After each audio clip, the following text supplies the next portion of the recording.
Mais je me dis, voyez bien, avoir une idée, c'est pas de l'ordre de la communication, en tout cas. Et c'est à ça que je voudrais en venir, parce que ça fait partie des questions qui m'ont été très gentiment posées. Je veux dire à quel point tout ce dont on parle est irréductible à toute communication. C'est pas grave, ça veut dire quoi? Ça veut dire, il me semble que, en un premier sens, on pourrait dire que la communication, c'est la transmission et la propagation d'une information. Or, une information, c'est quoi? C'est pas très compliqué, tout le monde le sait. Une information, c'est un ensemble de mots d'ordre. Quand on vous informe, on vous dit ce que vous êtes censé devoir croire. En d'autres termes, informer, c'est faire circuler un mot d'ordre. Les déclarations de police sont dites à juste titre des communiqués. On nous communique de l'information, c'est-à-dire on nous dit ce que nous sommes censés être en état ou devoir croire, ce que nous sommes tenus de croire. Ou même pas de croire, mais de faire comme si l'on croyait. Puisqu'on ne nous demande pas de croire, on nous demande de nous comporter comme si nous le croyions. C'est ça l'information, la communication, et indépendamment de ces mots d'ordre et de la transmission de ces mots d'ordre, il n'y a pas de communication, il n'y a pas d'information. Ce qui revient à dire que l'information, c'est exactement le système du contrôle. Et c'est vrai, enfin je dis des platitudes, c'est évident. C'est évident, sauf que ça nous concerne particulièrement aujourd'hui. Ça nous concerne aujourd'hui parce que c'est vrai que nous entrons dans une société qu'on peut appeler une société de contrôle. Vous savez, un penseur comme Michel Foucault avait analysé deux types de sociétés assez rapprochées de nous. Les unes qu'il appelait des sociétés de souveraineté, et puis les autres qu'il appelait des sociétés disciplinaires. Et ce qu'il appelait les sociétés disciplinaires, qu'il faisait partir nettement, parce qu'il y a toutes les transitions que vous voulez avec Napoléon, qui était le passage typique d'une société de souveraineté à une société disciplinaire. La société disciplinaire, elle se définissait, c'est célèbre, les analyses de Foucault sont restées à juste titre célèbres, elle se définissait par la constitution de milieux d'enfermement. Prison, école, atelier, hôpital. Et les sociétés disciplinaires avaient besoin de ça. Ça a un peu engendré des ambiguïtés chez certains lecteurs de Foucault parce qu'on a cru que c'était la dernière pensée de Foucault. Évidemment, non. Foucault n'a jamais cru, et même il a dit très clairement que ces sociétés disciplinaires, elles n'étaient pas éternelles. Et bien plus, il pensait évidemment que nous entrions, nous, dans un type de société nouveau. Bien sûr, il y a toutes sortes de restes de sociétés disciplinaires, et pour des années, mais nous savons déjà que nous sommes dans des sociétés d'un autre type, qu'il faudrait appeler ces Burroughs qui prononçaient le mot, et Foucault avait une très vive admiration pour Burroughs. Burroughs proposait un nom très simple de contrôle. Nous entrons dans des sociétés de contrôle qui se définissent très différemment des disciplines. Nous n'avons plus besoin, ou plutôt, ceux qui veillent à notre bien n'ont plus besoin ou n'auront plus besoin de milieux d'enfermement. Vous me direz, c'est pas évident actuellement, avec tout ce qui se passe actuellement, mais c'est pas du tout la question. Il s'agit de, c'est peut-être pour dans 50 ans, mais actuellement déjà tout ça, les prisons, les écoles, les hôpitaux sont des lieux de discussion permanents. Est-ce qu'il ne vaut pas mieux répandre les soins à domicile? Oui, c'est sans doute l'avenir. Les ateliers, les usines, ça craque par tous les bouts. Est-ce qu'il ne vaut pas mieux les régimes de sous-traitance et même le travail à domicile? Bon, les prisons, c'est une question. Qu'est-ce qu'il faut faire? Qu'est-ce qu'on peut trouver? Est-ce qu'il n'y a pas d'autres moyens de punir les gens que la prison? C'est des vieux problèmes qui renaissent. Parce que les sociétés de contrôle ne passeront évidemment plus par des milieux d'enfermement. Même l'école. Même l'école, il faut bien surveiller actuellement les thèmes qui naissent. Ça se développera que dans 50 ans, 40 ans, pour nous expliquer que l'épatant, ce serait faire en même temps l'école et la profession. Ce sera très intéressant, parce que c'est ça l'identité de l'école et de la profession dans la formation permanente, qui est notre avenir. Ça n'impliquera plus forcément le regroupement d'écoliers dans un milieu d'enfermement. Ça pourra se faire tout à fait autrement. Ça se fera par Minitel, enfin tout ça, tout ce que vous voudrez. Épatant, ce serait des formes de contrôle. Voyez en quoi un contrôle, c'est pas une discipline. Je dirais par exemple d'une autoroute que là vous enfermez pas les gens, mais en faisant des autoroutes, vous multipliez des moyens de contrôle. Je ne dis pas que ce soit ça le but unique de l'autoroute, mais des gens peuvent tourner à l'infini et sans être du tout enfermés, tout en étant parfaitement contrôlés. C'est ça notre avenir, des sociétés de contrôle et pas des sociétés de discipline. Alors pourquoi je raconte tout ça? Bon, c'est parce que l'information, mettons que ce soit ça.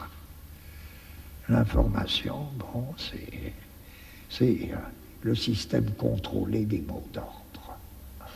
Des mots d'ordre qui ont cours dans une société donnée. Qu'est-ce que l'art peut avoir à faire avec ça? Qu'est-ce que l'œuvre d'art? Vous me direz, allez, tout ça, ça ne veut rien dire. Alors parlons pas d'œuvre d'art. Parlons, disons au moins qu'il y a de la contre-information.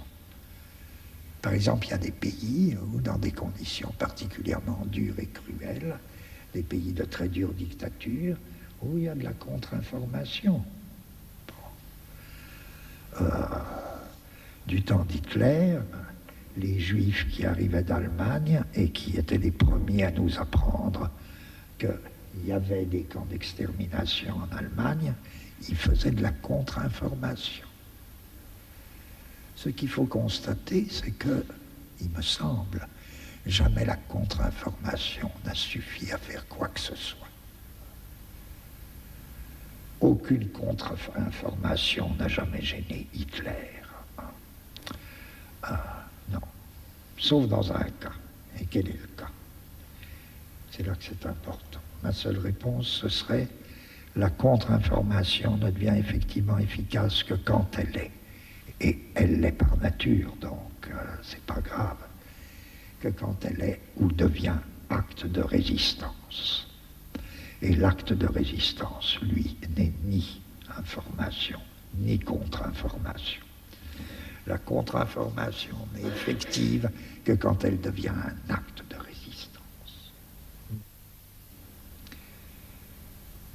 Quel est le rapport de l'œuvre d'art avec la communication?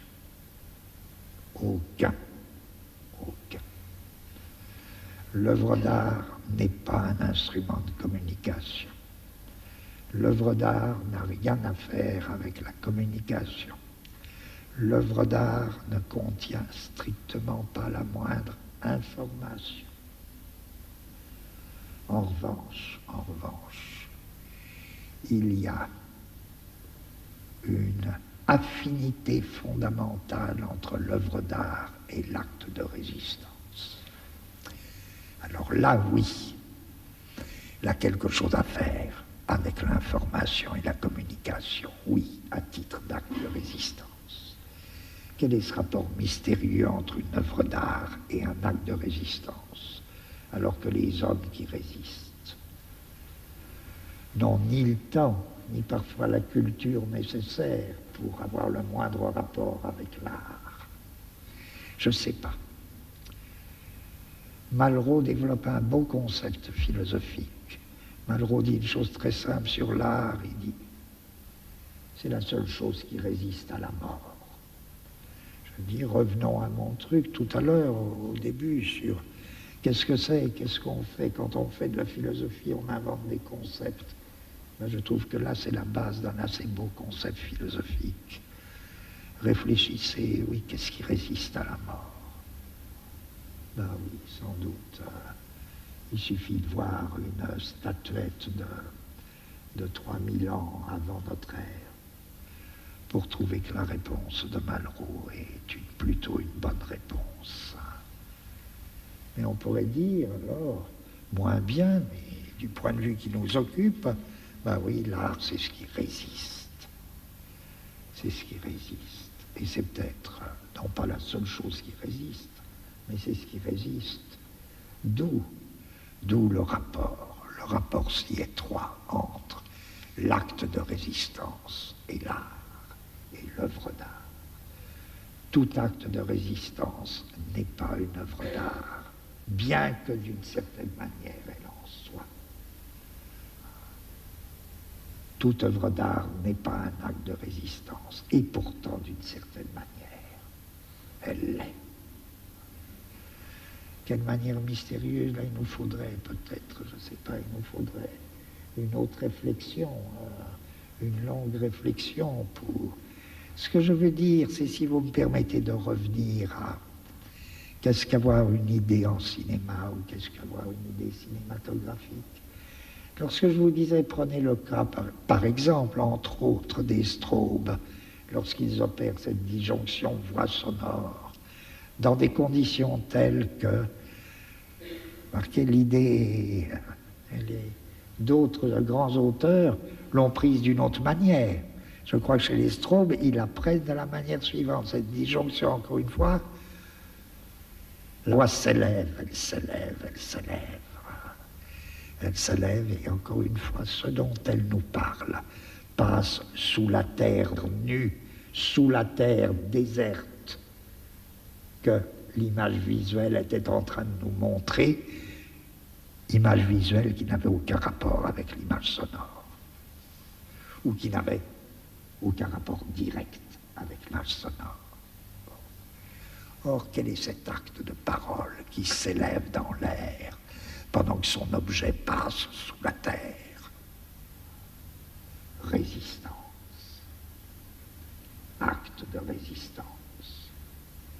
Et dans toute l'œuvre des strobes, l'acte de parole est un acte de résistance. De Moïse au dernier Kafka,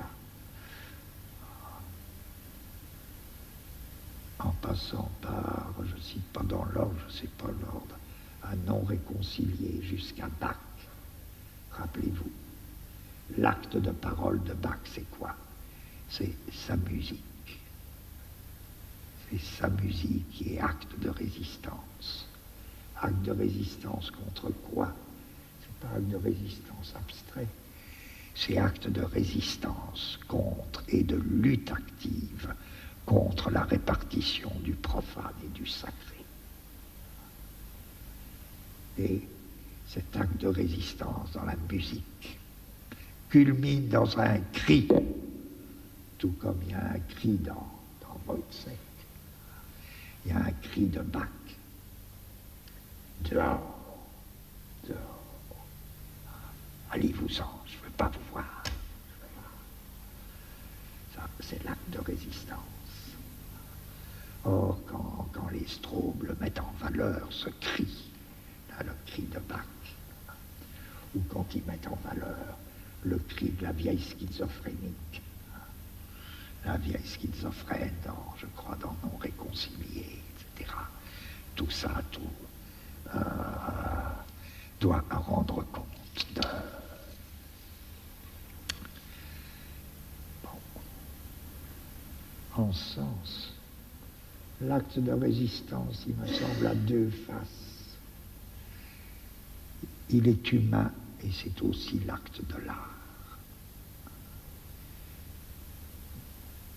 Seul l'acte de résistance résiste à la mort, soit sous la forme d'une œuvre d'art, soit sous la forme d'une lutte des hommes. Et quel rapport y a-t-il entre la lutte des hommes et l'œuvre d'art. Le rapport le plus étroit, pour moi le plus mystérieux, exactement ce que Paul Klee voulait dire quand il disait, vous savez, le peuple manque. Le peuple manque, mais en même temps il manque pas. Le peuple manque, ça veut dire que n'est pas clair et ne sera jamais clair. Cette affinité fondamentale entre l'œuvre d'art et un peuple qui n'existe pas encore.